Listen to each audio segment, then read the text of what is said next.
screen again. See what's going on?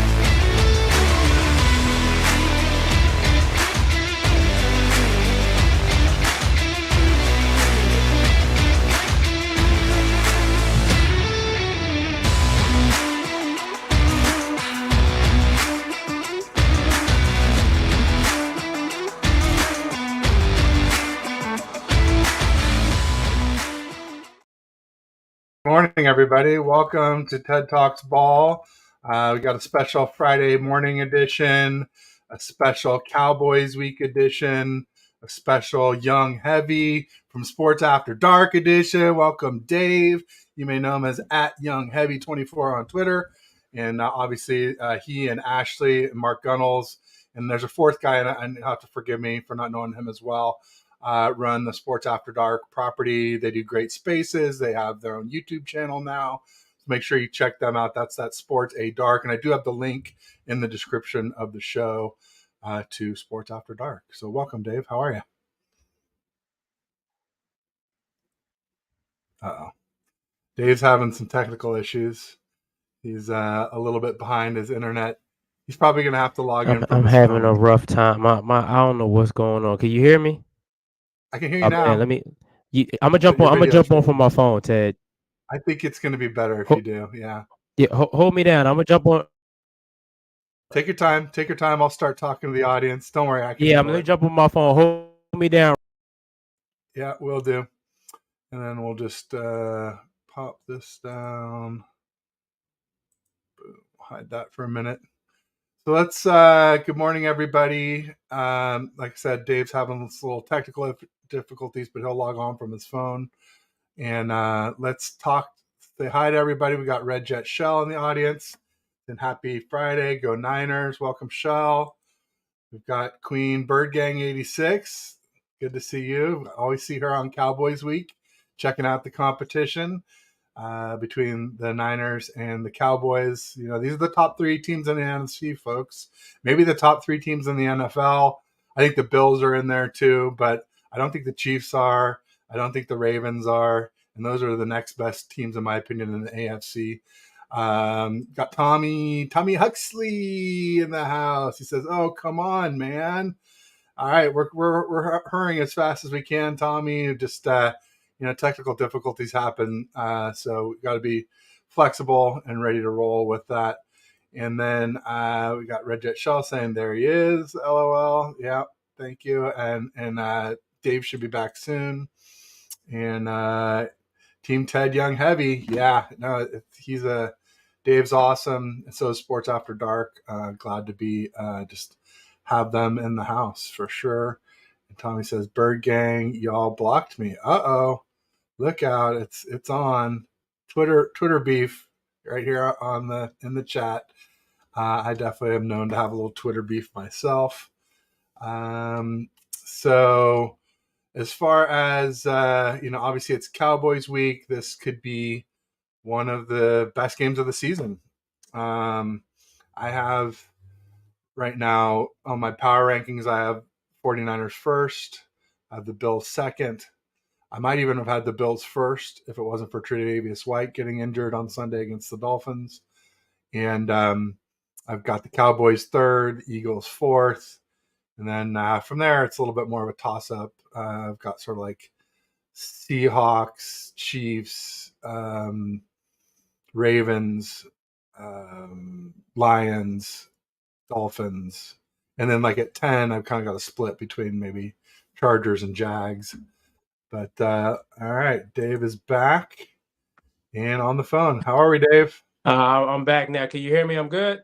Oh yeah, perfect. Smooth, crystal clear, silky smooth. Yeah, I Just got to get it right before I get on with my guy Ted. Man, I ain't gonna let nothing hold me back now. There you go. All gas, no brakes, baby. We love it. We love it. So I was just saying how this could be the best game of the season, the Cowboys and 49ers. That I did my power rankings, and I've got Niners number one, Bills number two. Bills might even have been number one if Tre'Davious White hadn't gotten injured on Sunday. I got Cowboys 3, Eagles 4. And then from there, it's a little more blurry, but sort of like Seahawks, Ravens, Chiefs, Dolphins, And then I sort of have like Chargers and Jags as tied for 10. But like a lot of lists I've seen have the Bucks in that top 10. I don't believe in the Buccaneers. So and, Uh, I and I would was say they saying, kind of proved me wrong so far with the Bucks. They kind of proved me wrong so far. yeah, me too. So we'll see. We'll see if Bake Bake can keep it up. I don't think he can. I don't think so either, Ted. But I said I must admit, Baker, you proved me wrong through these first 4 games, man. Yeah, they sitting at the top of the division, so I think we'll start seeing the Baker that we know, Ted, as the season go on. There you go. There you go. Yeah, and Red Jet was saying that she's had some beef on Twitter and she kind of had to bounce. Um, yeah, I hear you. Twitter is a very toxic place. It was getting very toxic for me, and so I, put together sort of an apology poem to Brock Purdy, and where I said that I was wrong at least through week 4 that I was wrong about Purdy. I did mention that we haven't played any contenders and maybe all playoff pretenders, but looks like Dave's having technical difficulties again. That's a bummer. But hopefully he'll be back soon and ready to rock and rollio.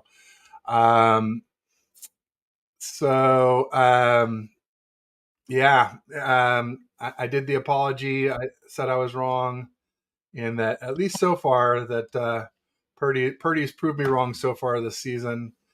I was saying about how toxic Twitter is, Oh, it's and very toxic. Sorry, and I got all a the phone call, man. Everybody want to call me when I'm on your show. Like, come on, don't oh, do there that. you go. Well, at least that makes sense. At least that's something we can understand. And hey, whatever happens, that's happened to me when I've had to log on from my phone before too. When we had blackouts here, and I was out my driveway on the phone with Steph Sanchez, and all of a sudden, yeah, then my wife decides she wants to call 2 or 3 times. Like, where are you? Because I was stupid. I didn't tell her where I was going. Right, so my fault.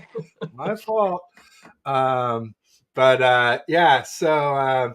Yeah, Twitter can be very toxic. Everybody wants Yeah. to crown Purdy. Everybody wants to say that Trey's a bust, and neither is true yet. They're both TBD still. And but Purdy's had a hell of a good start to the season. I was just saying while you were gone, like all no contenders yet. This will be our first contender, the Cowboys, and maybe, and like we said backstage, maybe all playoff pretenders. I mean, maybe the Rams will make the playoffs, maybe the Steelers, but definitely the Giants and Cards I don't think will. So it's kind of interesting. But we got Tommy Huxley in the house, Red Jet Shell. We got Miss Bird Gang in the house. And anyway, why don't you give me some of your thoughts? I've been talking a little bit while you were gone. What are your thoughts on the game, Dave? Like, you always have your 3 keys to the game, right? Have you done that yet? Do you have them in mind? Do you want to share them with me? What are you thinking about that? I do got him in mind. Of course, my video will come out Sunday. I'll give you definitely one of them. Now we gotta run the ball. Got to run the ball against them. This is one of those games where time of possession and always getting first downs are going to matter. We can't be behind the chains against the Cowboys. That pass rush is like that. And the right side of our line, Ted, cannot afford to be trying to block those pass rushers that the Cowboys have.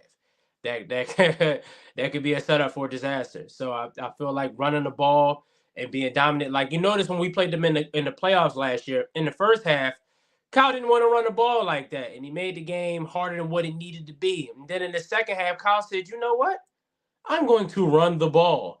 And when he did that in the second half, it was a complete difference in the game. Then it opened up every other things that they wanted to do because he decided to run the ball. So I think that's one of the things we're going to do in this game. I'm with you. This is the first uh, you could say talented team that we've seen so far. The first 4 games of the season, we did what we were supposed to do. We were supposed to beat the Steelers, Giants, Cardinals, and the Rams. We were supposed to do that.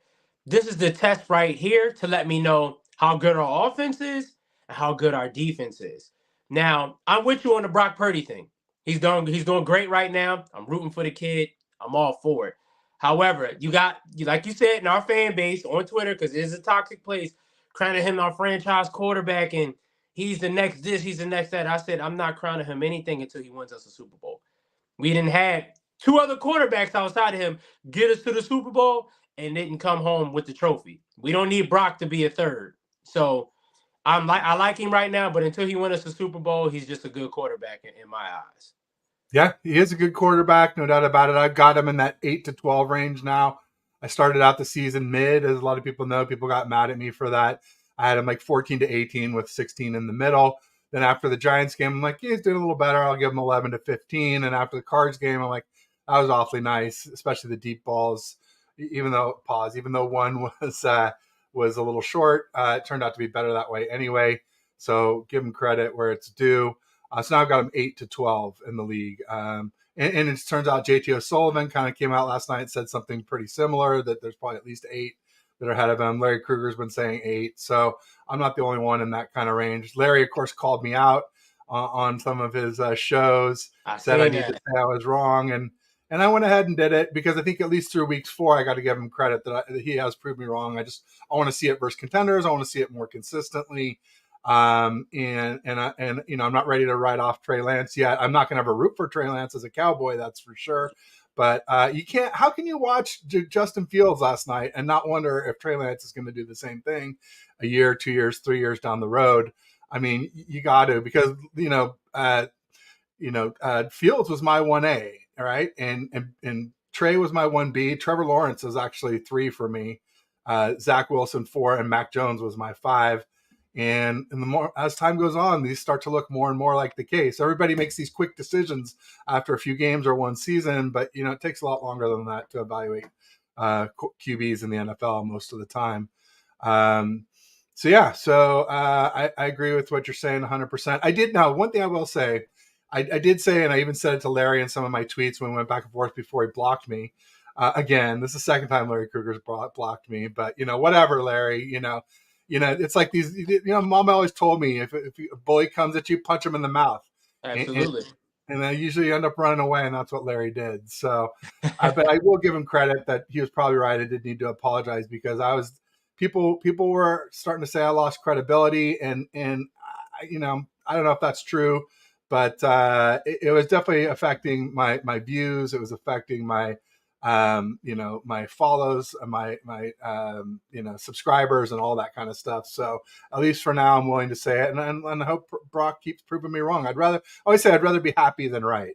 When it Yeah. comes to so we'll see what happens. But the one thing I was going to say was, as far as Super Bowl or bust, I've said that a bunch of times myself, but I think for me now that's really more a Kyle thing. And it's like, if Brock plays like he played on Sunday and he's just balling the F out, and like we have injuries, or like this nickel corner, Isaiah Oliver, Ambry Thomas, it turns out to be our Achilles heel, or right tackle, right guard does. These are some of our pain points I've been seeing. Or injuries. There's a ton of injuries like 2020. I'm not going to hold that against Purdy. If he's balling completely out and we don't win a Super Bowl, that's on Kyle to me more than Purdy. So that's the only thing I'd said to sort of temper that a little bit. Obviously, I'm getting way behind on the chats here. They're going off. So I'm going to start from the bottom and work my way up. Tommy Huxley says 30-21 Beagles. Oh, they were talking about the Eagles Rams. Who are you rooting for in that one, Dave? Like, that's a hard one, isn't it? Neither, because I don't Neither. like either team. Ty. I don't like either team, but I will say the Eagles shouldn't sleep on the Rams. They getting Cooper Cup back this week.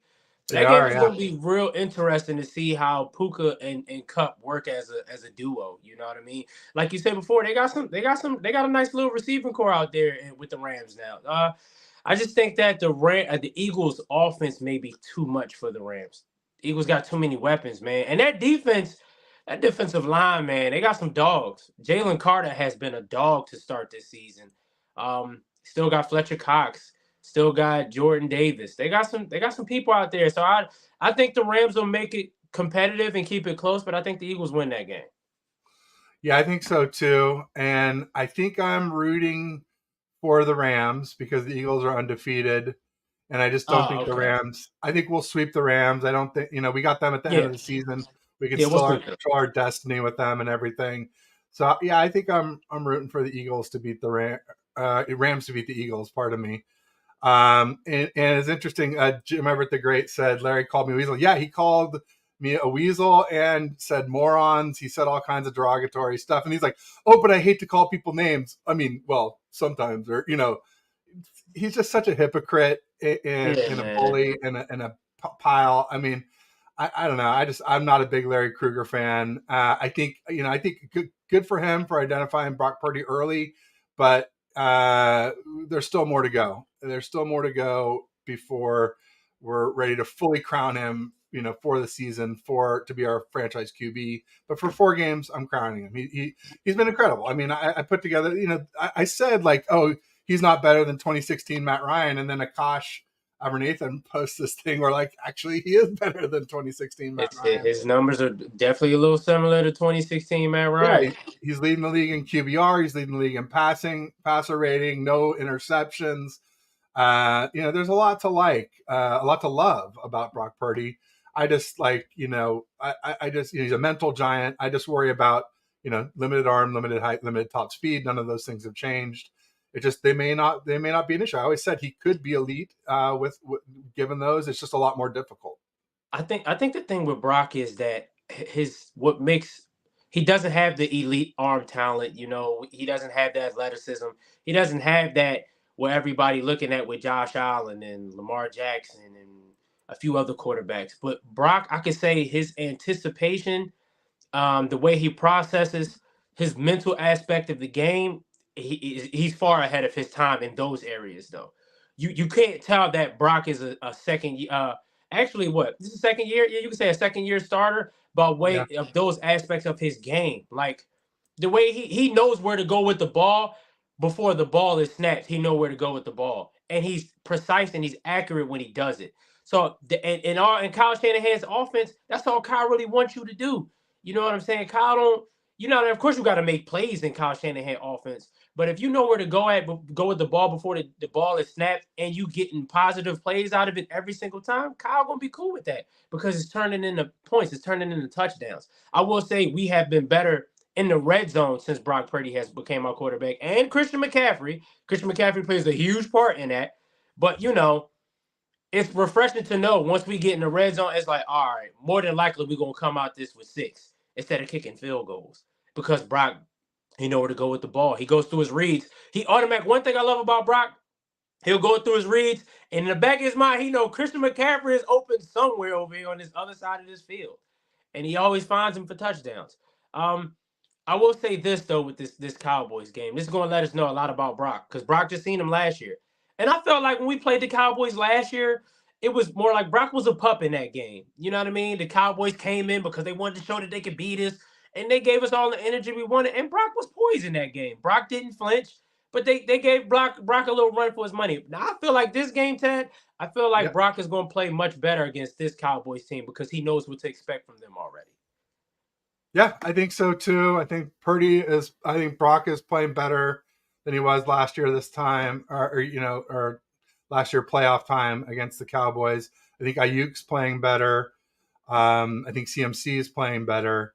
Now, like I said, my concerns are right tackle, right guard, nickel corner when Isaiah Oliver's there, and boundary corner when Lenore bumps in and Ambry Thomas is in the boundary. Those are my big concerns on the team. Maybe Sam linebacker a little bit too. We miss Aziz Al-Shire. Not as much as we would if Dre or Frey got injured, but definitely I think we miss him some in those base packages as well. And our defense is doing not terribly, but just not. Last year we were a prohibitive number 1 defense in the NFL. And this right now, I think we're like 7th DVOA, 5th in yards allowed. So not terrible.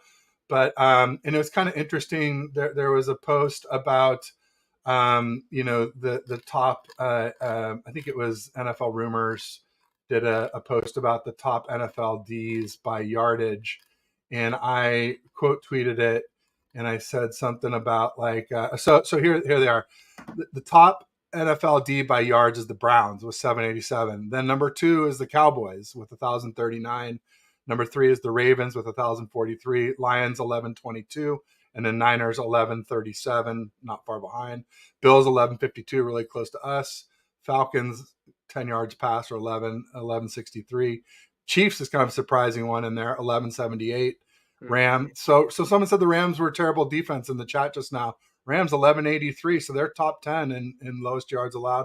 Patriots 1188. That's no surprise. Bill Belichick D would be good. But the thing that I mentioned was that we're the fifth fewest, but you tend to play differently when you have a big lead. And we have had that a lot this season. And so also, we're the only team on that list that has a 4-0 record. So, they're playing in different situations than we are, I would say, those teams. So I'm not as down on our D as the stats might lead you to believe, I guess. Yeah, yeah, I'm with you on that. You know what I mean? I was trying to give people some context when they say, "Well, y'all give up a lot of passing yards in the game." I said, "Well, honestly, a lot of them yards would come because the team we're playing against got no choice to pass the ball because they're down by a lot, so they had no choice to pass the ball in a lot of those situations. We're gonna give you, especially if we up 20, we're gonna give you some yards because we want to run the clock down. We want the clock. We try to get up out of there. But at the same token, a lot of teams is throwing the ball out quick. People point at that Rams game and be like, "Well, Stafford was able to throw the ball against you." I said, "Well, we was keeping everything in front of us. We was eliminating the deep ball, and Stafford took what the defense gave him. But what they do not fail to realize is Stafford threw the ball almost 40 times in that game, and he had 2 interceptions in that game. So it's like he did he have a good game against us? Uh, don't let that fool you, you know. So I feel like we can be better though. I think our pass rush could be better. We got to be able to get home a little more. But I think Steve Wilkes got to help with that as well. I think sometimes he plays too much soft coverage. And it's like sometimes you got to play up. You got to play a little bit of man and blitz. Do a little. I ain't seen a safety or a corner blitz since the first game of the season. But I think we might see that this week against Dak to kind of throw him off a little bit. There you go. No doubt about it. I could see that myself too. I agree with you there, Dave. I was going to also cross reference those D's I just mentioned for the top yardage D's with the least amount of scoring touchdowns. So Ravens are number one with only 6.3% of their drives ending in touchdowns. Cowboys, so this is powerful for the Cowboys. They're number two in yards allowed. They're number two in touchdowns allowed. So that's powerful. Browns were number one in yards allowed. They're number three in touchdowns allowed with 9.8%. I don't know if I mentioned the Cowboys was 9.3%. Chiefs on both lists also. So they're 11.6% touchdowns allowed. Bills on both lists, 11.9%. So while the Niners have done pretty well from a yards allowed perspective, we're not top five in keeping people out of the end zone. And you mentioned Stafford and interceptions, and there was a really cool tweet that came out late last night, and I haven't even had a chance to quote tweet it and talk about it, but let's talk about it here because, yes, Stafford had a couple picks against us, but he hasn't had many this season, and he really hasn't had many that were pickable. And that's really the more important one to me, because whether a ball gets caught or not, that's kind of luck, right? And it's likely to even out over time. But if you're putting the ball in harm's way on a regular basis, like sooner or later, that's really likely to catch up with you. And so, why am I having trouble finding that? I agree with Red Jet Shell. I agree with what she's saying. We can't get complacent with these big leads. We definitely got to keep the momentum. Oh, I Yeah, it know why. definitely plays.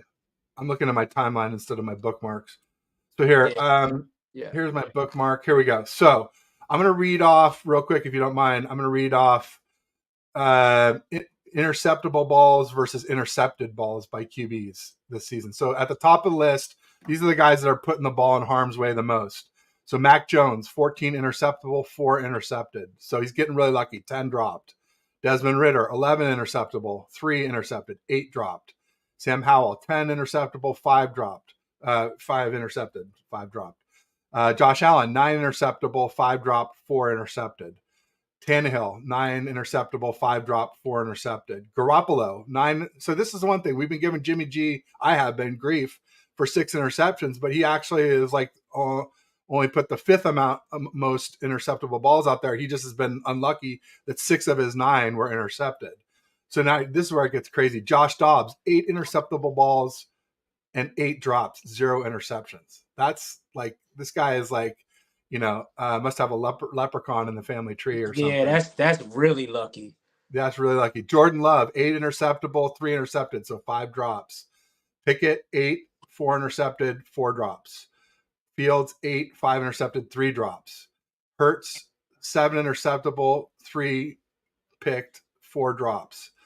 Mahomes, same, very similar. 7 interceptable, 4 picked, 3 drops. Daniel Jones, forget Daniel Jones. Tua, 6 interceptable, 3 dropped, 3 picked. Geno Smith, 5 interceptable, only 1 pick, so that's pretty lucky. Four drops out of 5. Herbert, same thing, 4 out of 5 dropped. Carr, 3 out of 5 dropped. Zach Wilson, 1 out of 5 dropped. Purdy, pretty lucky, 4 interceptable, no dropped. I mean, not like Josh Dobbs, but still, that's pretty lucky. I mean, especially that there's 0 interceptions. Dak Prescott, very similar, 4 interceptable, one pick, that one against the Cards. It's the only pick of the season. Baker, I don't care. Bryce Young, I don't really care. Burrow, 4 and 2, so 2 dropped. Russell, 4 and 2, also 2 drops. CJ Stroud, pretty lucky, 3 interceptable, no dropped. Anthony Richardson, 3 interceptable, 2 dropped. Deshaun Watson, 3 interceptable, 1 drop for 2 picks. Trevor Lawrence, same thing, 3, 1 and 2 picks. And then Goff. So Goff has been pretty unlucky. 3 interceptable balls, 3 picked, right? Cousins, even more unlucky. 3 interceptable, 4 picks. So that means people are tipping catchable balls and they're getting intercepted. He's got more picks and then Stafford, this is crazy. 3 interceptable balls, 5 picks. That's the most unlucky of all. So I do, when you do mention Stafford's picks, I got to say, like, the guy, he's good. And he only had Puka and Tutu, I mean, so I don't know. I think he's one of the top QBs this season, honestly. Stafford overall, Stafford has played good, this year. You got to definitely give him his credit where it's due. He's a part of the reason why, huge part of the reason why the Rams are competitive offensively. You know what I mean?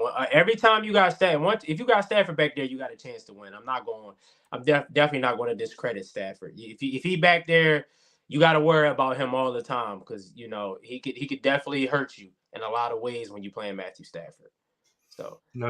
And then Dak too. It's kind of interesting, and obviously the Cowboys have had. I mean, we haven't really talked about the Cards, but like I got into a lot of trouble on the timeline for defending Dak Prescott and the Cowboys losing to the Cards because they were missing 80% of their O line, including 3 All Pros.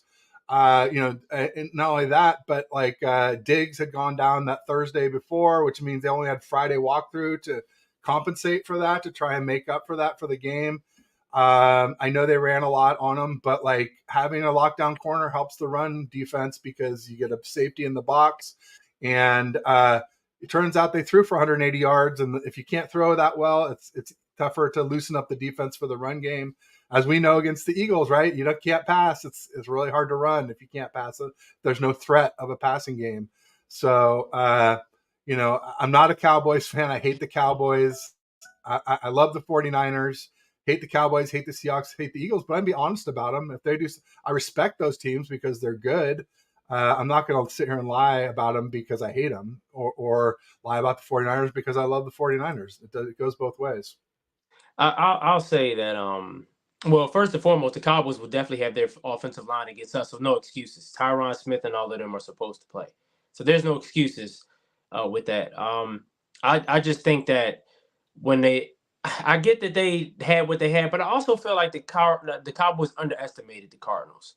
I think they went into that game thinking like, oh, it's the Cardinals, we just gonna wing it and still win this game. And the Cardinals actually are competitive. The Cardinals ain't just gonna let you roll over on them. You gotta earn everything against the Cardinals. It's not given. And that was the thing that we took. That's how I knew that we wasn't going to play around with the Cardinals. You know what I'm saying? Like after that Thursday game against the Giants, the luxury we had, we were able to watch both the Cardinals and the Cowboys game because those are the next 2 teams we were going to see. So I had a feeling that we were going to come out with the sense of urgency to not overlook the Cardinals and do what we got to do to win that game. Now, did we look great in that game? Offensively, we did. Defensively, we looked good in the first half. In the second half, it got a little shaky to me in the second half. But we did enough. We only held them to 16 points. So clearly, I mean, if you hold a team to 16 points, that's still good enough to win a game. But I think when it comes to the Cowboys, they understand that we can't be half stepping against them. They understand that defensively, it got to be sharp. We got to be sharp when it comes to them. And Fred Warner ignite. Well, that's what I love about Fred Warner. Fred Warner gonna be honest, like he was like, we could have been better. You know what I mean? We did enough to win the game, holding them to 16 points, but that's not our standard as a defensive team. So I feel like we will. Yeah, I feel like we'll have it right against the Cowboys, though. I think so too. I just worry because they may have. I don't know. It depends if Terrence Smith plays, but they may have the starting five offensive linemen playing together for the first time ever. And even without them all playing together, they're kind of a top three offensive line in this league. And we've had trouble generating pass rush against lesser lines like the Cards, like the Rams. And Dak's been getting the ball out fast. I always count on Dak to screw it up at the end or in the Yeah, pressure situation.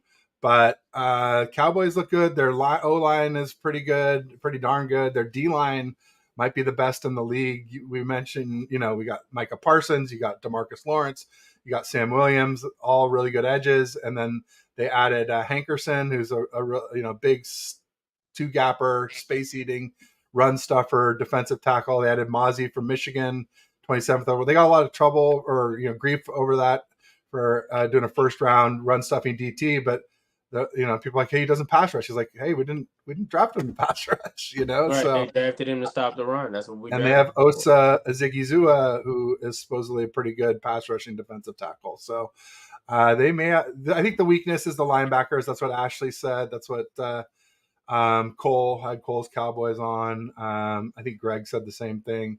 So that's an area. And if you're not good at linebacker, you're probably going to have a long day against Kyle because he's going to line you up in 21 personnel. You're going to have a linebacker guarding someone in the backfield, and he's going to split them out to the slot, and they're going to be out there in He space. gonna take advantage of that all day, Ted. What am I doing out here, man? Got no help. I agree with you, brother. Kyle is the wrong person to have a weakness with linebackers to go against. He's the Yeah, wrong person because he gonna take advantage of that all game, all yeah. game. And So Ian brought up their red zone offense is not good. That's true. Um, that's true, and I think that we'll do a better job because, like you said, we haven't in the red zone. Well, I could say the Cardinals. They were the team that scored the most in the red zone against us. I know we got to clean that up. The Cowboys haven't been good in the red zone, and we got to make sure we don't make them feel confident that they're gonna score in the red zone either. We got to be able to hold them. You know what I mean? Like we're not gonna be able to stop them from moving down the field. They got a lot of weapons on offense, so they're gonna move down the field. But if we holding them to field goals, that's fine. It's just that we got to be scoring touchdowns. I feel like if when the Cowboys are playing from ahead, Dak is a better quarterback when they're playing with the lead. If he got to come back in the game, that's when Dak has the issues. You know what I'm saying? That's what we got to do. We got to jump out on them early. We got to jump out on them early. I think if we can jump out 14-3 or something like that, or 14 nothing, that changes the whole dynamic of the game. And then Dak has to say, okay, I can't you really quick throw the ball no more. Now we gotta get some explosive plays because we gotta get back into this game. And that's when we can see the mistakes from Dak that we need to see. there you go. Yeah, I like it. I like it a lot. We got Rod Callie in the house. Make sure everybody checks out his YouTube channel. He's got obviously one with Gina, the Sports Laugh and Chill one, and then also he has one on his own too. That I'm blanking on the name, but it's a funny one that his aunt used to say to him about "Get the belt, get the belt," and it's not like "Get the title belt." It's like "Get the belt," like "Get the switch," like Yeah, yeah, Adrian yeah. Peterson style, right? I mean, so. Yeah. Oh man, crazy stuff. But yeah, good to see you, Rod. Thanks for joining. He also, oh no, that never mind. So what else we got? Bills show how good Denver is. Yeah, the Bills just smoked the Dolphins. They put up 48, and they could have put up 60 plus if they had needed to. I mean, there was 10 minutes left in the fourth, and they took the foot off the gas. So I mean, that really impressed the heck out of me. I tweeted out that I thought the Bills looked like the best team in the NFL after that. But then I kind of took it down once Tre'Davious White went down injured because I'm like, people will come back on that. And it's like, I'm not going to sit there and go, oh, well, it's because Tre'Davious Yeah, White is out. yeah. I just didn't want to have to defend You're that. So not I gonna be did able to delete say, it. "Well, But Trey White got hurt." They're not gonna look at it like that, Ted. They're not no, gonna look at it that way. the toxic Twitter, they don't care about They details don't or care about nuance. context. They No, don't not care at about all. context at all. Not at And all. then It's just a big dunk fest. And you know Uh, that's wild in the NFL for the Dolphins to put up 70 and then turn around and have a team put up 50 on you. It's yeah, crazy how the NFL is. It's it wild, is. man. It's wild to do that. Alberto says Wilkes is still mixing the potions. Yeah, I mean he's got to Yeah, get things right, and you know yeah. Isaiah Oliver could improve, and so could Ambry Thomas. So, but Ambry Thomas has to improve, man. or else got to get Womack in there, or else we got to Somebody or tell Luter. we You know, but we Luter hasn't been here since OTAs, so I mean he should be coming off pup soon though. I'm about to say he should be coming up soon, but we got to figure that out. Ambry Thomas got to do something because Yeah. I will say this: if they see early in this game that he ain't right, don't bring Ambry Thomas back in the game. You just going to have to move Lenore to the outside and use Oliver at the nickel, and we're going to just rock like that for the rest of the game. We can't wait to be like, oh, okay, Ambry, because it's like in that Cardinals game, Ambry Thomas made a great play, showboated, and then the next two players were on you and they scored. And I'm like, come on, bro, you can't have a good rep and then turn around and had two bad reps. You're like, no, we can't do that. He got to get it together, man. Honestly, I ain't gonna lie to you, Ted. We need to just trade for Patrick Surtain. That's how you eliminate all that. Oh Just trade for man. Patrick Surtain. Yeah, that would be the play. If they're really trade, I just don't believe they would really trade him. You Yeah, can't be that dumb to trade a top 5 corner in the league that's on a rookie deal. I just, you know, and granted, I know you got to extend him soon and get the 5th-year option, but still, that rookie deal will still, you know, filter down for a few more years of low cap hits if you backload it. So I just can't imagine they could be that dumb to do it. But hey, you never know. I mean, they traded for Russ Wilson. They traded the farm for him. That the Seahawks killed them there, and then they traded the farm to get Sean Payton. And now you wonder why they're falling apart. I said it, like, how many picks can you give up and not kill yourself?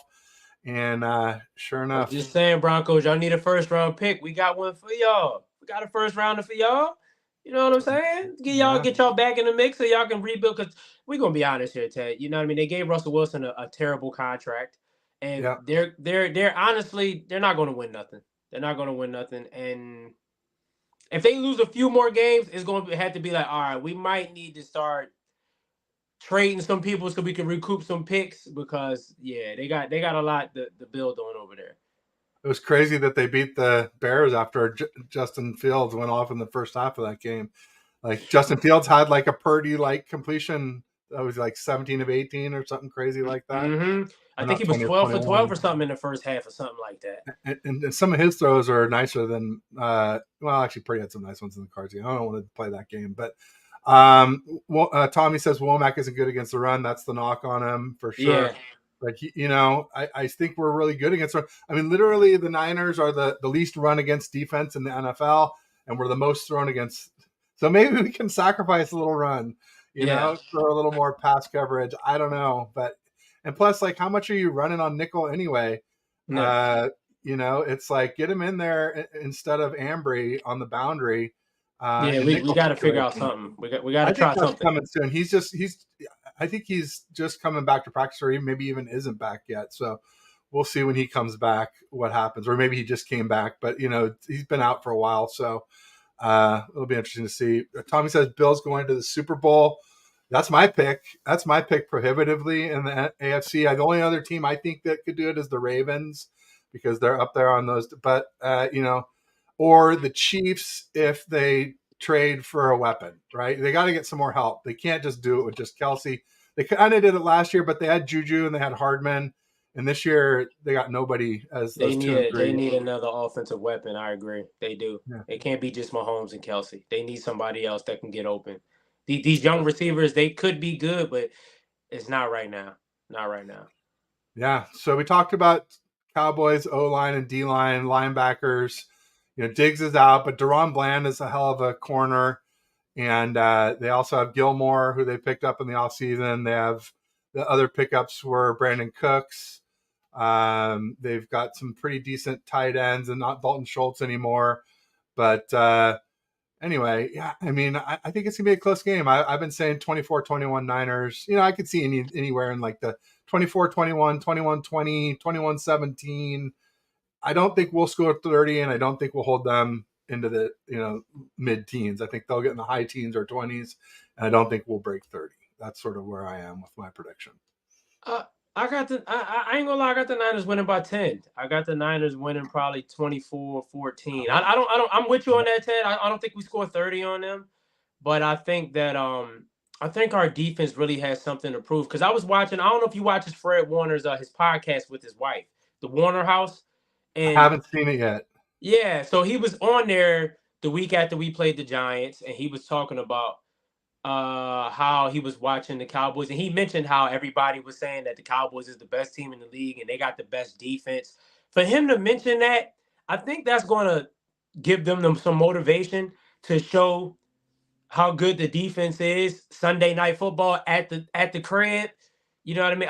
Fred is going to take a lot of pride in that, and I think our defense is going to make a statement in this game. I think our defense. I'm with you, Rod. 24-10. That's close. I mean, I got 24-14. I think the 49ers win. I think our defense makes a statement in this game. Love it. Love it. Hey, I know we're running short on time. Just want to do a quick commercial break. I have a new sponsor for the channel. It's called the Travelstead Group. They're a retail and hospitality logistics company.